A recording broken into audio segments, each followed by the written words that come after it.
So, as has been said already, these regulations look like they're just sort of simple administrative regulations, and they look like they might be just fixing the backlog, and they look like they might be benign. And of course, nobody wants vulnerable claimants to lose their entitlements to those really important benefits because the department hasn't conducted a review on time. But that's not what we're debating here today. What we are saying, effectively, is that it's acceptable for the government to respond to a system that's failing by suspending one of the few safeguards that exist within it.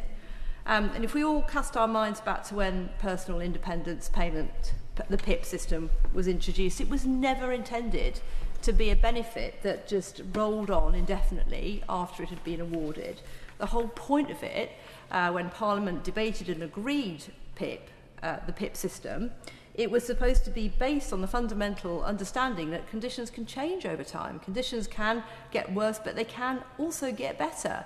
So you shouldn't just lock somebody into a system and a system of benefits and never look again. That's a fundamentally pessimistic way, I think, of looking at human lives. And I listened to the Lord Davis's speech, and obviously, he was very critical of the former government, and I'm sure that he's probably right on a lot of those points. But at the end of the day, I mean, I'm not an expert, so I can't possibly go back over sort of 14 or 16 years of history of that.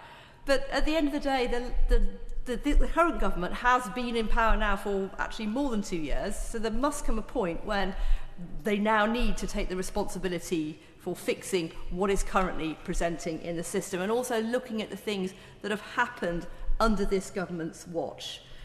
So, my lords, I think that if the department doesn't have the capacity to conduct the reviews, the answer can't be to abandon them. We need to look at the root cause. Why do we have this backlog? Why do we have so many more claims in the system and this lack of capacity? And of course, it's due to the absolutely unprecedented rise in the number of people claiming disability and benefits. And the growth, as has been said, is particularly striking among younger people, particularly younger people claiming on mental health grounds. And we have a social security and a welfare system now that is increasingly being asked to compensate, not just for severe disability, which we all agree it should do, but for a growing and large number of mental health conditions such as anxiety and mild depression and ADHD, which would not have been recognised as disabling just a generation or even more recently, a generation ago. And in fact, just before I came in the chamber, I saw somebody putting on X a comparator, and I don't have the citation, but it's very interesting, and I would urge the front bench and anyone to look at it. The rise in mental health conditions and disability for mental health is proportionately much greater in this country compared to about 40 other developed nations. And we are not biologically different or biologically more likely to be disabled because of mental health in the UK than countries like France, Germany, Canada, Korea, China, Singapore, and so on. So we do need to start asking ourselves some of those hard questions. I have spoken in this House on a number of occasions. I thank the noble lady for giving way. Would the noble lady acknowledge that we should perhaps look at our own society and ask why we might be suffering from higher levels of those conditions and people not be able to find a place in our society, as well as looking at biology? Yes, I'm sure she's right, and I thank her for that point. This is a very, very broad question she's posed, and I fear I will detain the House for much too long if I try and answer that with the seriousness which it definitely deserves. I want to touch on a few themes in my remarks. I mean, I have spoken in this House, to her point, on a number of occasions about what I and a growing number of others regard as the growing medicalisation of ordinary human experiences, just life experiences. And we don't do people any favours if we don't distinguish between severe and enduring mental illness on the one hand and the very broad spectrum of distress and difficulty that finds its way into our welfare system in one way or the other. And so this is at the root of my worries about this particular set of regulations, because every change that reduces scrutiny or delays reassessment sends a signal that says to that person, now you're in this system, we expect you to remain there. You just carry on. You're getting the benefits. We've decided that this is the thing that's making your life difficult. We're going to support you. Not that we're looking at you through an optimistic lens about what can we do to help you move us off this system. And reviews, of course, aren't just a mechanism for saving money, but that's really important. And people have mentioned the Tim's review, and I'm sure it's an excellent piece of work. There's many good points in it. But my real worry was the Minister, when he was interviewed about this, he said, well, he didn't have any worries at all about the level of welfare spending. Now, that's just completely unrealistic, my lords. I think that's fantasy. We should be concerned about the level of welfare spending in this country. It's completely unacceptable and unsustainable and wrong for the taxpayer and wrong for those people who are on welfare. So I will end just by saying that this particular debate and these regulations risk masking the true scale of the problem. We should be expecting ministers to explain why they think this is acceptable. Yes, it's great that the minister's here today, but we should be having a much more in-depth debate. We should be asking much bigger questions. Why do we have so many young people in particular in this system? Why are we diagnosing them with these mental health conditions which mean they're receiving welfare, PIP and other benefits? And why are we allowing this welfare system just to reinforce itself and reinforce a life on benefits for some of these people? So I support my noble friend's regret motion, and I will certainly vote for it if she divides the House. It's a pleasure to follow my noble friend, Lady McLean of Redditch. I want to take a slightly bigger picture view to explain why I support the motion. Because my greatest fear as a severely disabled person is that the overall benefits bill, and particularly the cost to the taxpayer of those benefits mentioned in the motion, becomes so big that the welfare system itself collapses. That would be catastrophic for the most disabled people in our society. I recently asked the noble Lord Livermore what advice the UK government was giving to the Scottish government about managing the growing devolved benefits bill in the event of our being at war by 2030, which is what many commentators are saying is likely.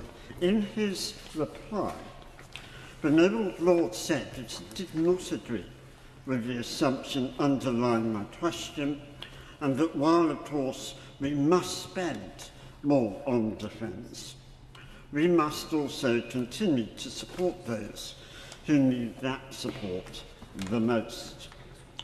I say to the noble Baroness, the Minister, whom I also welcome back to her place, that I do not criticise her noble friend for the well-meaning desire that he expressed underlying his answer. But I also say to her that the current level of benefit spending would not survive contact with the enemy. One only has to read the fascinating wartime diaries of Chips Chandler, edited by my noble friend Will Blackwater, whom I see is no longer in his place, to realise how much taxes would have to shoot up overnight, were we to find ourselves in a wartime situation. And it's worth noting that Chips Chandler was penning his diaries before the creation of the welfare state and without the crippling backlog of £3 trillion in interest payments and an annual bill of around, £3 trillion of national debt and an annual bill of around 130 billion in interest payments. My lords, which one of us could argue that those figures are not astronomical? I don't even know how many noughts there are in a trillion. It's absolutely mind-boggling. So mind-boggling, it might as well be meaningless, only it's not. The situation we've got ourselves into is dire, particularly for disabled people. We fool ourselves if we think that raising taxes in a wartime emergency will be enough. It won't. It will have to be accompanied by an urgent shift of resources to defence, defending our country, of course, but also defending the NHS, the welfare state, national infrastructure, and our freedoms. For us to be able to defend will inevitably involve a recalibration of resources, which is why today's debate is so important, because right now, not only are we nowhere near being able to fight a war, we are in denial about the implications for disabled people of our having to do so. My lords, unless and until we ask ourselves the question as to how we got into this hole, the root cause, as my noble friend has just described it, and also ask ourselves how we plan to dig our way out of it, including through appropriate reviews as called for in this motion, disabled people will remain in grave danger because it is they who will be most vulnerable to the recalibration of resources that I mentioned. Yet I would suggest that the answer to that question is relatively simple. Politicians of all persuasions uttered warm words, but didn't respect disabled people enough to tell them the truth. We implied the system's too big to fail, when actually we have allowed it to grow so unsustainably big that I fear it's doomed to fail. Indeed, I would argue, in sorrow and fear, and as a stakeholder, that the very viability of the welfare state is threatened by the exponential growth in benefits. My lords, if I respect someone, I level with them. They may not like it, but I will not lie to them just to make my life easier. As we dig ourselves out of this hole, we urgently need to reflect on what respect looks like for disabled people. I would suggest it involves taking a number of practical steps, as well as being straight with them about the scale of the challenge and the fact that there will be casualties of any changes. That's unavoidable. But we can plan now to mitigate the impact on those whose disability means they depend most on the system. Steps to convey respect, build trust and give hope include combining any recalibration of resources with measures like ensuring existing anti-discrimination legal provisions are upheld and enforced. And I'll be writing to the Chief Executive of the law firm CMS on this very question shortly.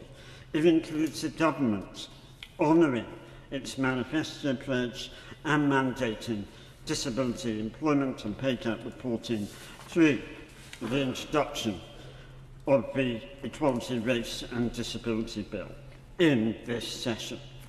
The IOD backs mandatory reporting. The 300 plus signatories to the Disability Employment Charter, the brainchild of Professor Tim Hott of King's College London, back it, as does, I am delighted to say, the Business Disability Forum, which today has committed to signing the Charter. All that remains is for the government to do likewise by introducing this bill in this session.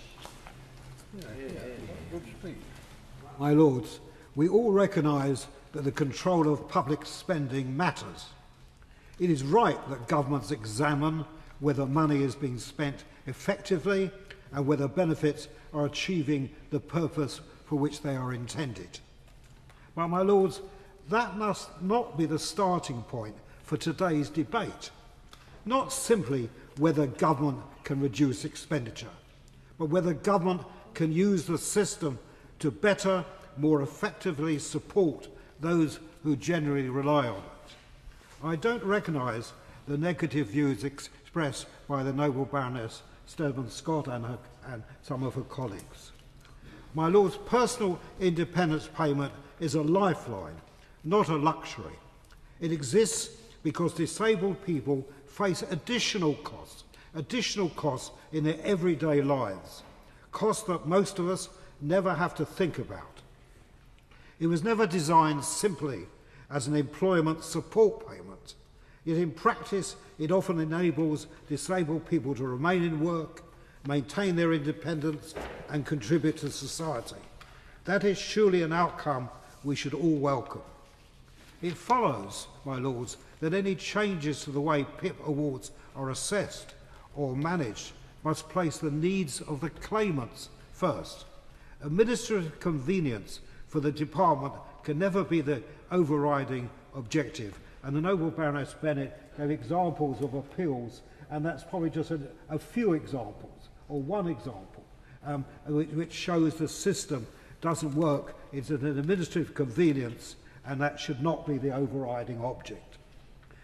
I therefore ask the Noble Lady the Minister, who I of course again welcome to her position, whether she agrees that the guiding principle should always be ensuring that disabled people receive the support they need, rather than designing processes primarily around departmental efficiency. My Lords, I would also welcome some clarity from the Noble Lady the Minister on the wider narrative surrounding welfare spending. Much public debate proceeds on the assumption that there has been an unsustainable explosion in the benefits bill. Do you recognise that? But that is not borne out by the overall figures. Welfare spending amounted to around 10.6% of GDP last year, compared with approximately 12.4% in 2009-10. While spending on the state pension has increased, this has been accompanied by reductions in the share of spending devoted to working age and housing benefits. The real driver of increased expenditure has instead been disability-related support. This reflects a troubling reality rather than an accounting problem. We have seen growing numbers of people, particularly younger people, experiencing poor mental health and other conditions that require additional support. Those trends should concern us because of what they say about the health of our society, not simply because they affect departmental budgets. So my question to the Noble Lady the Minister is this: what is the government's long-term strategy to address these underlying causes?